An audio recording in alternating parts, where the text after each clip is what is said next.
U.S. Vice President J.D. Vance has launched a scalding attack on European democracies, saying the greatest threat facing the continent was not from Russia and China, but from within. It had been expected that Vance would use his speech at the Munich Security Conference to address possible talks to end the war in Ukraine.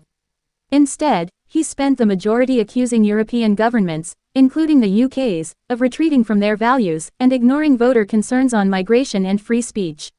The address was met by silence in the hall, and later denounced by several politicians at the conference. German Defense Minister Boris Pistorius said it was not acceptable. Advertisement. Vance repeated the Trump administration's line that Europe must step up in a big way to provide for its own defense. The Ukraine war was mentioned, with Vance saying he hoped a reasonable settlement could be reached after U.S. President Donald Trump's surprise announcement earlier this week that he and Russia's Vladimir Putin had agreed to begin peace talks. But Vance's address otherwise focused on culture war issues and key themes of Trump's campaign for the U.S. presidency, a departure from the usual security and defense discussions at the annual conference. He alleged European Union commissars were suppressing free speech, blamed the continent for mass migration, and accused its leaders of retreating from some of its most fundamental values.